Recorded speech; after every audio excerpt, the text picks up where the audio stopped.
بسم اللہ الرحمن الرحیم۔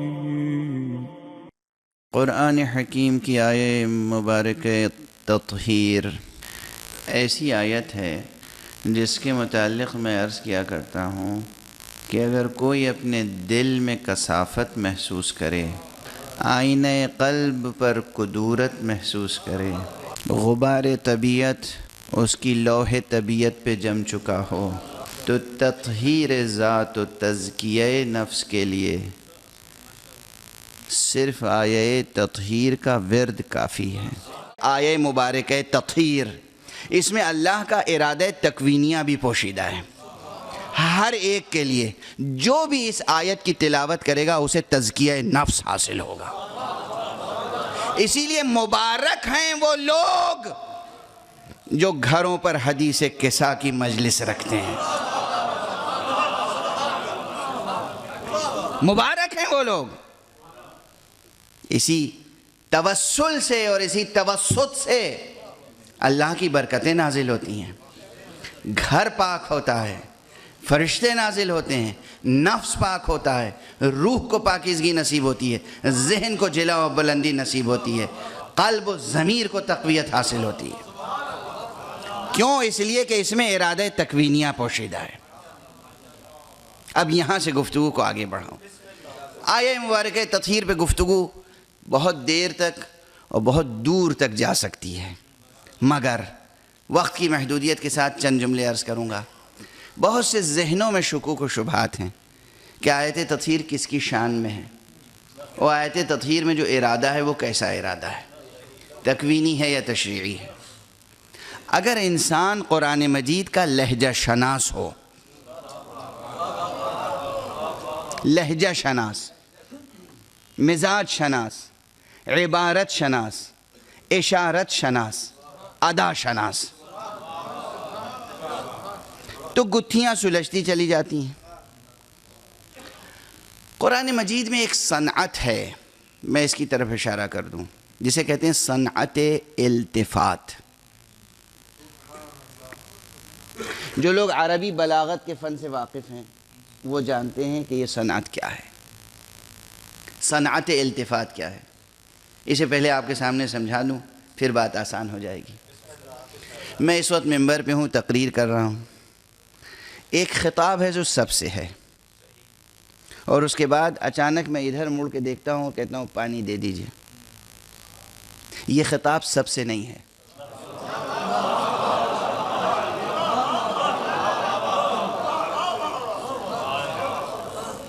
روح سخن بدل گیا، مخاطب بدل گیا۔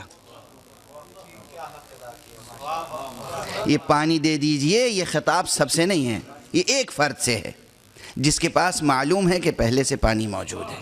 واضح ہے، یہ معلوم ہے کہ پانی موجود ہے، یہ میرے لیے ہے، یہ میری مدد کے لیے ہے، یہ مجھے پانی دے گا۔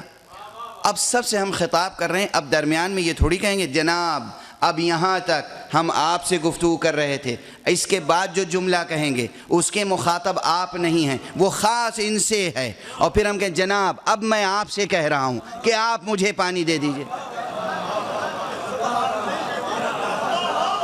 ایسا نہیں ہوتا نا، ایسا نہیں ہوتا۔ ایک خطاب عام ہے، نظر بدلی، توجہ بدلی، روح سخن بدلا، التفات بدلا، مخاطب بدل گیا۔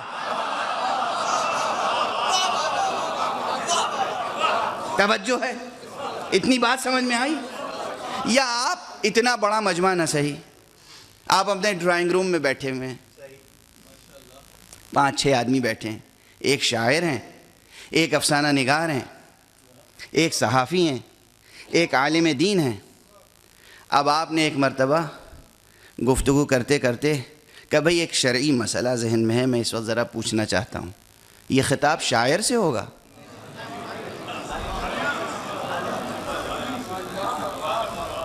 کہنے کی ضرورت ہے کہ میں کس سے پوچھ رہا ہوں؟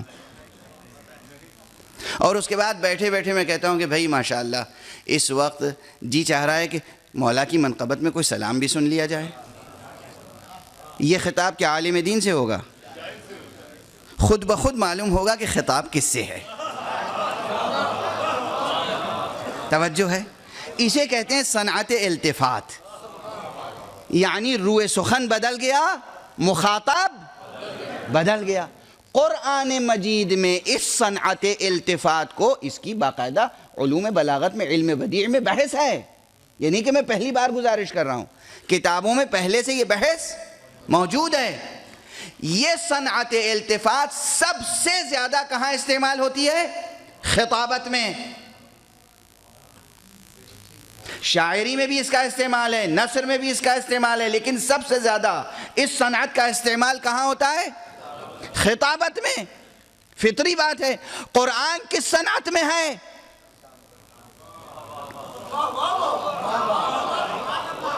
قرآن نثر میں ہے، ویسی نثر جیسی حضرت مولانا الطاف حسین حالی لکھا کرتے تھے،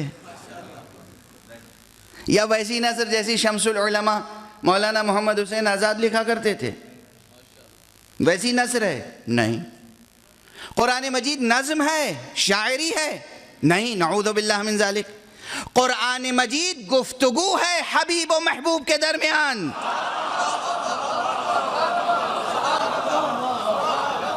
قرآن مجید خالق متعال اور رسول کریم کے درمیان گفتگو ہے، اور میں نے کہہ دیا گفتگو میں صنعت التفات سب سے زیادہ استعمال ہوتی ہے۔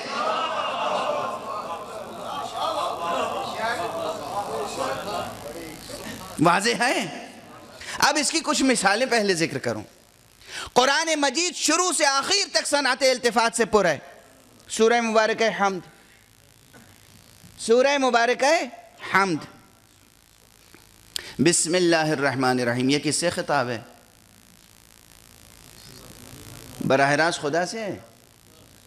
خدا کا تذکرہ یہاں وہ انگریزی گرامر کے حساب سے جو پرانی گرامر پڑھائی جاتی تھی، ایک فرسٹ پرسن ہوتا ہے، سیکنڈ پرسن ہوتا ہے، تھرڈ پرسن ہوتا ہے، ایک مخاطب ہوتا ہے، متکلم ہوتا ہے، ایک مخاطب ہوتا ہے، ایک غائب ہوتا ہے۔ اللہ سبحانہ و تعالیٰ کی ذات یہاں غائب کی حیثیت سے، تھرڈ پرسن۔ الحمدللہ رب العالمین، یہ کس سے خطاب ہے؟ اللہ سبحانہ و تعالیٰ کی ذات یہاں تھرڈ پرسن ہے۔ الرحمن الرحیم مالک یوم الدین، یہاں تک کیا ہے؟ Third person. ایاک نعبد و ایاک نستعین، یہاں پروردگار سیکنڈ پرسن ہو گیا، مخاطب ہو گیا۔ بندہ متکلم ہے، خدا مخاطب ہے، خدا سے خطاب ہے۔ روئے سخن پہلے نہیں تھا، اب روئے سخن براہ راست خدا سے ہے۔ سمجھ میں آئی صنعت التفات؟ صنعت التفات واضح ہے؟ جس طرح صنعت التفات یہاں پر ہے، اسی طرح صنعت التفات آیت تطہیر میں ہے۔ سورہ مبارکہ احزاب، قرآن مجید کا 33واں سورہ، آیت نمبر 28 سے ایک سلسلہ کلام شروع ہوتا ہے۔ یا ایھا النبی قل لازواجک ان کنتن تردن الحیاۃ الدنیا وزینتھا فتعالین امتعکن واسرحکن سراحا جمیلا۔ اے نبی، توجہ رکھیے گا، یہاں پر بھی ایک اہم بحث ہے، شاید اس سے پہلے کسی اور کی زبان سے نہ سنی ہو آپ نے۔ توجہ رکھیے گا، پروردگار نے اس نبی خاتم کا جتنا احترام رکھا ہے قرآن مجید میں، سب جانتے ہیں، کہیں یا محمد کہہ کے نہیں پکارا، کہیں یاسین کہا، کہیں طٰہٰ کہا، کہیں یا ایھا المزمل، کہیں یا ایھا المدثر۔ ادب و احترام سے القاب و آداب کے ساتھ مخاطب کیا۔ تمام نبیوں کو یا آدم، یا نوح، یا موسیٰ، یا عیسیٰ کہہ کے نام لے کر پکار لیا، ہمارے حبیب کو نام لے کر نہیں پکارا۔ یہ ایک احترام سب جانتے ہیں۔ اب اگر یہ احترام، یہ درجہ محبوبیت اپنی جگہ پر ہے، اور اس کے باوجود کہیں عہدے اور منصب کا تذکرہ ہو جائے، یہ بحث یہاں پر کسی نے نہیں کی ہے، لیکن مشابہ ہے اس بحث سے جو اکثر ہوتی ہے۔ آیہ بلغ میں جب پروردگار فرماتا ہے یا ایھا الرسول، اس کے معنی کیا ہے؟ کہ خطاب بہت اہم ہے، عہدے کے لحاظ سے خطاب ہو رہا ہے۔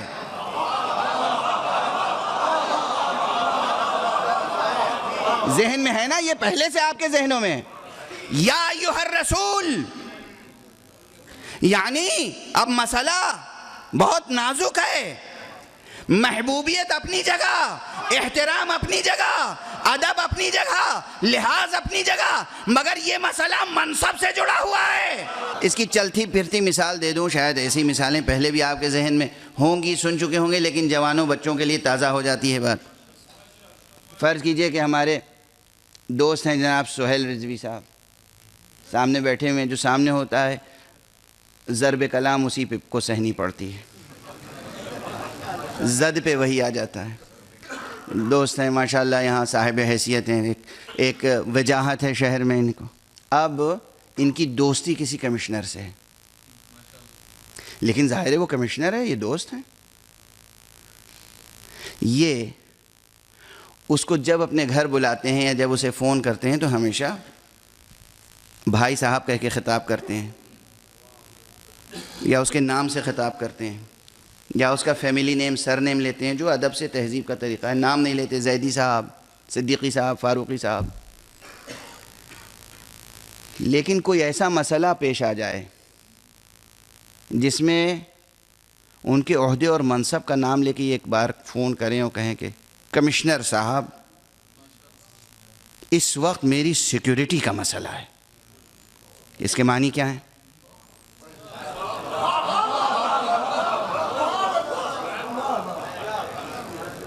توجہ ہے؟ نہیں، اب آپ کے منصب کی بات ہے. اگر آپ نے منصب کا، یہ آپ کی ذمہ داری ہے. میں آپ کا دوست ہوں یا نہ ہوں، آپ لا اینڈ آرڈر سچویشن کو برقرار رکھنے کے مکلف ہیں. یا آپ کے عہدے اور منصب سے تعلق ہے بات. سہیل رضوی آپ کا دوست ہے یا دوست نہیں ہے، یہ میری سیکیورٹی کا مسئلہ ہے، جو میرا بنیادی حق ہے شہریے کے اعتبار سے. کمشنر صاحب میں اس کی بات کر رہا ہوں. واضح ہے نا؟ یہ لہجہ جو بدلے گا اس کے کچھ معنی ہوتے ہیں. پروردگار، یہ ایک مثال دی ہے میں نے تاکہ ذہن سے قریب آ جائے بات. پروردگار جو ہر جگہ طٰہٰ یاسین طٰہٰ یاسین یا ایھا المزمل یا ایھا المدثر کہتا ہے، وہ ایک مرتبہ کہتا ہے یا ایھا الرسول، اے پیامبر پہنچا دو میرا پیام. اب اس پیام کی اہمیت واضح ہوگی نا، واضح ہو جائے گی پیام کی اہمیت. بالکل یہی صورتحال یہاں ہے. یا ایھا النبی، یہ یا ایھا النبی یا ایھا الرسول سے کمتر خطاب تو نہیں ہے. یا ایھا النبی قل لازواجک، اے نبی اپنی بیویوں سے کہہ دو.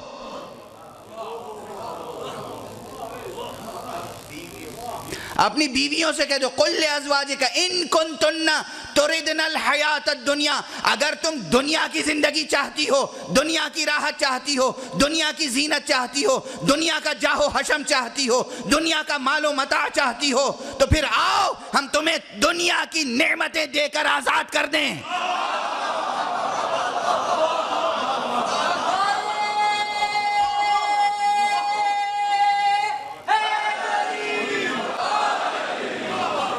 دیکھیں تو صحیح گفتگو شروع کہاں سے ہوئی ہے. قرآن شروع کہاں سے ہوئی ہے گفتگو.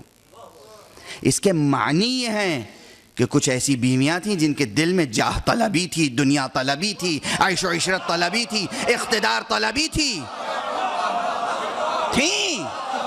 اس لیے قرآن کہہ رہا ہے اے رسول، اے نبی اپنی بیویوں سے کہہ دو کہ اگر تمہیں دنیا چاہیے، زینت دنیا چاہیے تو آؤ ہم دنیا دے دیں، مگر نتیجہ کیا ہوگا؟ پھر ہم تمہیں آزاد کر دیں گے، پھر ہماری بیوی نہیں رہ جاؤ گی.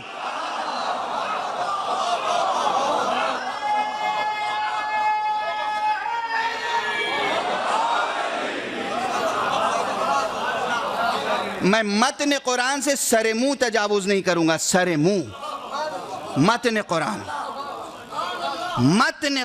لفظ بلفظ. یا ایھا النبی قل لازواجک ان کنتن تردن الحیات الدنیا وزینتها فتعالین امتعکن واسرحکن سراحا جمیلا. اگر تم دنیا چاہتی ہو، دنیا کی زینت چاہتی ہو تو آؤ، فتعالینا، آؤ، امتعکن، ہم تمہیں مال و متاع دنیا سے آسودہ کر دیں، وَأُسَرِّحْكُنَّ، لیکن صرف آسودہ نہیں کریں گے،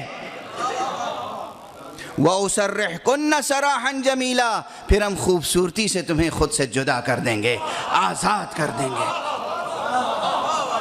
دامن وقت میں گنجائش نہیں ہے، اس کے بعد کی آیتیں وہ ہیں جو صرف پروردگار کو زیب دیتا ہے کہ وہ اس انداز سے خطاب کرے۔ ہم تو ترجمہ کرتے ہوئے بھی لرز جاتے ہیں کہ کس سے خطاب ہے۔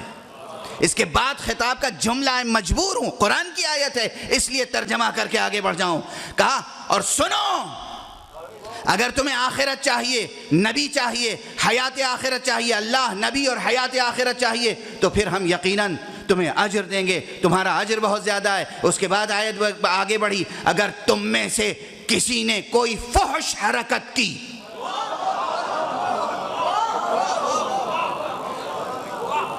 قرآن کے الفاظ ہیں، قرآن کے الفاظ، تو پھر تم دوسروں کی طرح نہیں ہو، تم پہ دوہرا عذاب ہوگا۔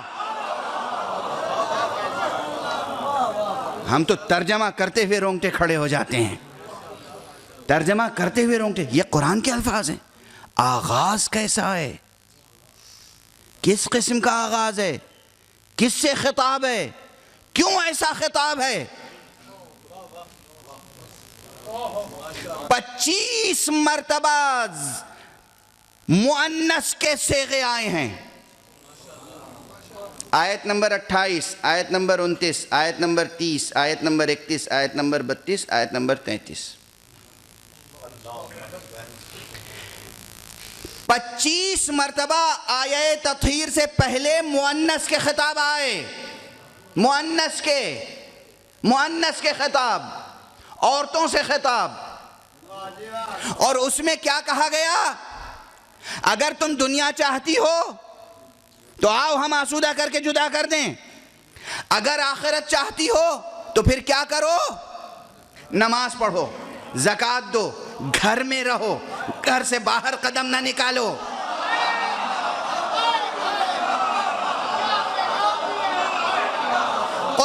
قرآن میں تاریخ نہیں پڑھ رہا ہوں، ابھی آپ جبل کی طرف رخ نہ کریں، بصرے نہ جائیں، قرآن دیکھیں۔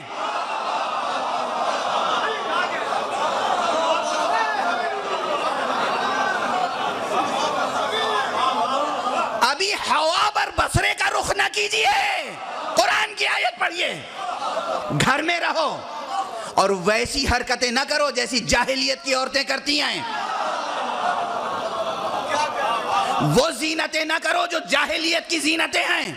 یہ سب لفظیں قرآن کی ہیں، سارے خطاب مؤنث کے لہجے میں، اور یا ایھا النبی کہہ کر، اے نبی اپنی بیویوں سے کہہ دو، اے نبی،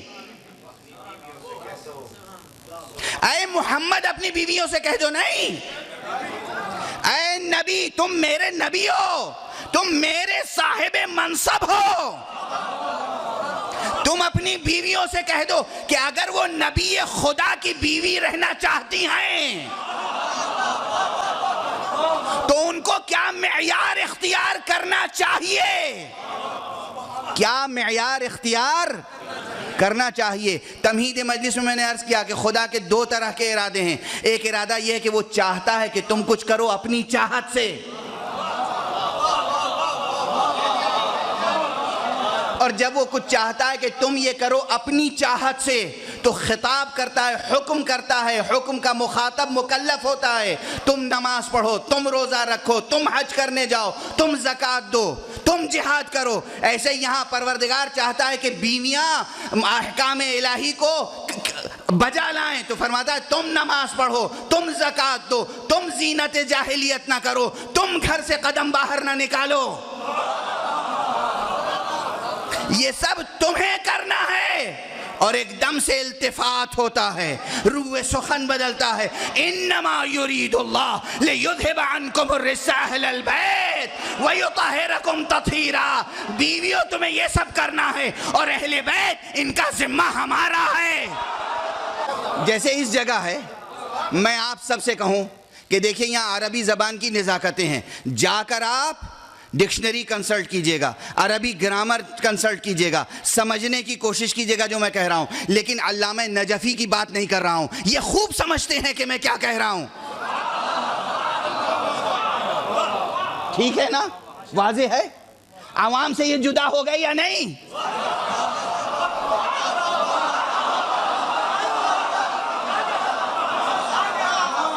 بھئی آپ سے میں یہ کہہ رہا ہوں کہ نماز شب پڑھیے گا، ان کا میرا ذمہ ہے، میں جانتا ہوں ان کی نماز شب کبھی قضا نہیں ہوتی۔ یہ ہے التفات۔ پروردگار یا ایھا النبی قل لازواجکا، یہاں سے گفتگو شروع ہوئی، سورہ نمبر 33 آیت نمبر 28، یہاں سے گفتگو شروع ہوئی اور اس کے بعد ایک دم روح سخن بدلا کہ انما یرید اللہ یہ چاہتا ہے کہ اہل بیت سے نجاست کو اس طرح دور رکھے جو دور رکھنے کا حق ہے۔ اگر اللہ دور رکھنا چاہتا ہے تو اب تک کیوں کہتا رہا کہ تم یہ کرو، تم یہ کرو، تم یہ کرو؟ بھئی تمہاری اپنی ذمہ داریاں ہیں، اللہ کی اپنی ذمہ داریاں ہیں۔ تم سے جب کہہ رہا ہے تو ارادہ تشریعیہ ہے، اور جب کہہ رہا ہے کہ انما یرید اللہ، بس اللہ یہ چاہتا ہے، تو ممکن ہے کہ اس کی چاہت پوری نہ ہو۔ اللہ نے جب چاہا آدم کو خلیفہ بنائے تو بنا دیا، جس نے مانا وہ سعادت مند، جس نے نہیں مانا وہ رجیم العین۔ اللہ نے جب فیصلہ کر لیا کہ اہل بیت کو طہارت بخشے گا تو اس نے بخش دیا۔ اب انہیں کوئی مانے معصوم سعادت مند، نہ مانے تو لعین اور رجیم۔ آپ کو ہر روز ہر آن نئی زندگی ملتی ہے اور ہمیشہ ملتی رہے گی اگر زیادہ ولایت پر رہیں گے۔ ہمیشہ زندگی ملے گی۔ زندگی خدا سب کو دیتا ہے، جو زیادہ ولایت پر ہو اسے ہمیشہ ہر آن بہشت کی زندگی ملتی ہے، جو زیادہ ولایت پر نہیں رہتا اسے ہمیشہ ہر آن جہنم کی زندگی ملتی ہے۔ یہیں پہ ایک مسئلہ اور علمی مسئلہ ہے، تاریخی مسئلہ ہے، حل کر کے آگے بڑھوں۔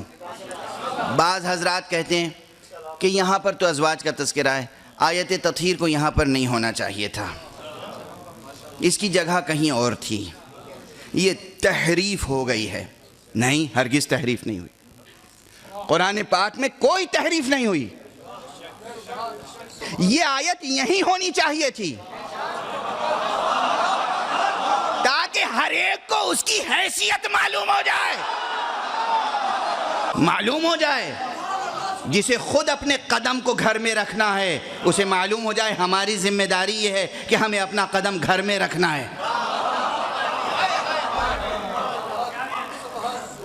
اور جو وہ ہستیاں ہیں جن کی شان یہ ہے کہ پروردگار نے سورہ مبارکہ دہر میں فرمایا وَمَا تَشَاءُونَ إِلَّا أَن يَشَاءَ اللَّهُ، تم تو کچھ چاہتے ہی نہیں ہو مگر وہی چاہتے ہو جو خدا چاہتا ہے۔ ان کے نفس کی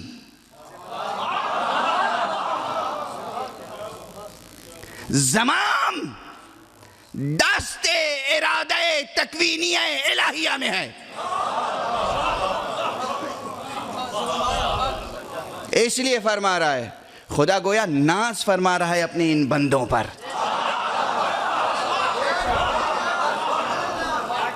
نبی کی بیویوں کو کچھ احکام بتانے کے بعد ناز فرما رہا ہے کہ یہ حکم تم مانو اور دیکھو یہ ہمارے بندے کیسے ہیں،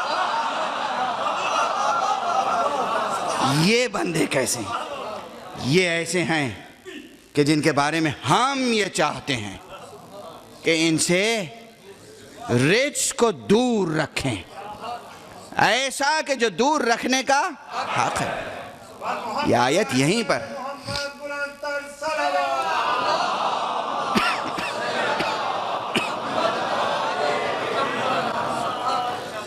بحثیں بہت ہیں، اعتراضات بہت ہیں، سوالات بہت ہیں، لیکن دامن وقت میں گنجائش نہیں ہے۔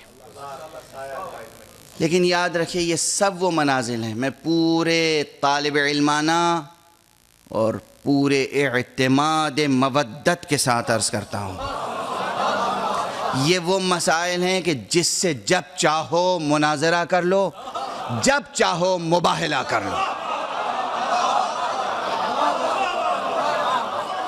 آیہ تطہیر اتری بھی تھی مباہلے سے پہلے. جب حضور مباہلے کے لیے جا رہے تھے تو جبرائیل لے کر آئے اور حضور نے علی کو بلایا، فاطمہ کو بلایا، حسن کو بلایا، حسین کو بلایا، سب کو اللہم صلی علی محمد و آل محمد اپنی کسا کے دائرے میں لے کر کہا اللہم ہؤلاء اہل بیتی، پروردگار یہ میرے اہل بیت ہیں. کس سے خطاب ہے پیغمبر کا؟ اللہ سے. خاتم النبیین، سید المرسلین، امام المرسلین، معصوم، بعد از خدا بزرگ. تو یہ قصہ مختصر، عارف بمقام الہی. ممکن ہے کہ پروردگار سے مخاطب ہو کر کوئی کمزور بات کہہ دیں؟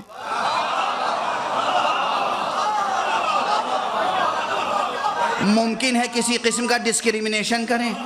ممکن ہے اپنی ذاتی چاہت کو راہ دے دیں؟ ممکن ہے؟ خدا سے کہہ رہے ہیں، کسی اور سے نہیں. اللہم ہؤلاء، پروردگار بس یہ ہیں میرے اہل بیت. اس کے بعد کسی بی بی نے آگے بڑھ کر کہا کہ کیا مجھے اجازت ہے کہ میں کسا میں آ جاؤں؟ فرمایا یہ میرے اہل بیت ہیں، تم زوجہ ہو، تم خیر پر ہو، مگر کسا میں داخل ہونے کی اجازت نہیں ہے. تفسیروں کا مطالعہ کیجئے، تفسیروں کا مطالعہ کیجئے. دو بیویاں آگے بڑھیں، ایک کو کہا تم خیر پر ہو مگر کسا میں نہیں آ سکتی، دوسرے سے یہ بھی نہیں کہا کہ تم خیر پر ہو.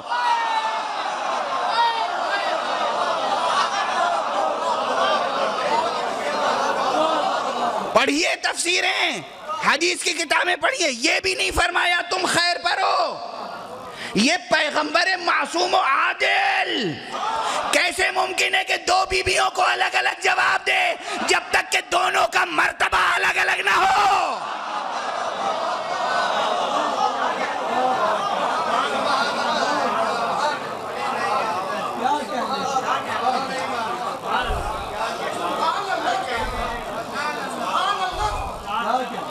روایتیں پڑھیے اور سنیے. علمی، چونکہ سوالات ہوتے ہیں اس لیے جواب دے رہا ہوں. یہ وقت کی باطل قوتوں کے کچھ زر خرید راوی تھے جنہوں نے اس طرح کی روایتیں گڑھی ہیں کہ آیت تطہیر میں یہ بھی شامل ہیں اور وہ بھی شامل ہیں. ورنہ صحیح مسلم کی روایت سنا رہا ہوں آپ کو. صحیح مسلم کا نام تو سنا ہوگا. صحیح مسلم کی ایک روایت ہے کہ ایک جلیل القدر صحابی سے کسی نے پوچھا کہ آیہ تطہیر میں اہل بیت سے مراد کون ہیں؟ انہوں نے کہا بس 5. کہا بیویاں؟ کہا تمہیں معلوم نہیں عرب بیویوں کے لیے اہل کا لفظ استعمال نہیں کرتے، اس لیے کہ بیوی جب تک بیوی ہے، ابھی طلاق دے دی اس سے کوئی رشتہ باقی نہیں رہے گا، وہ اہل بیت کیسے ہو سکتی ہے؟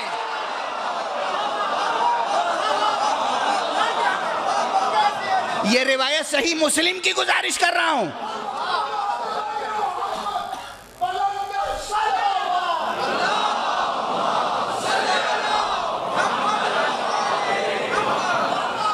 یہ صحیح مسلم کی روایت ہے. کہتے ہیں تم عربی نہیں جانتے؟ عرب کبھی زوجہ کو اہل نہیں کہتے، اس لیے کہ آج بیوی ہے کل نہیں ہے. ایسی شخصیت جو ایک لفظ سے بیگانہ ہو جائے، 2 بول پڑھ لو تو گھر میں داخل ہو جائے، ایک لفظ کہہ دو تو گھر سے باہر چلی جائے، ایسے کو اہل بیت بنایا جا سکتا ہے؟ صحیح مسلم کی روایت گزارش کر رہا ہوں. اور آگے بڑھیے. میں نے کہا آیہ تطہیر سے پہلے 25 مرتبہ مؤنث کی ضمیریں ہیں، اور ایک دم سے آیہ تطہیر میں آ کے مذکر کی ضمیریں ہیں. یہ پروردگار کا کلام ہے، یہ نحیف و لاغر و بیمار و جاہل و نادان عقیل الغروی کا کلام تو ہے نہیں کہ تقریر کرتے کرتے انرجی ختم ہو گئی، شوگر لیول کم ہو گیا، لکنت ہونے لگی، مؤنث مذکر کی ضمیریں الٹی سیدھی بیان کرنے لگے، سبقت لسانی ہو گئی، زبان کو لکنت ہو گئی، ابھی مذکر کو خطاب کر رہے تھے، اب مؤنث کا لفظ منہ سے نکل گیا، نعوذ باللہ، کلام الہی ہے۔ 25 مرتبہ مؤنث کی ضمیریں آئیں، اس کے بعد مذکر کی ضمیر آ گئی۔ اس کے معنی بھی یہ ہے کہ روح سخن بدل گیا۔ اب تک صرف خواتین سے خطاب تھا، اب جو خطاب ہے اس میں مرد بھی شامل ہیں۔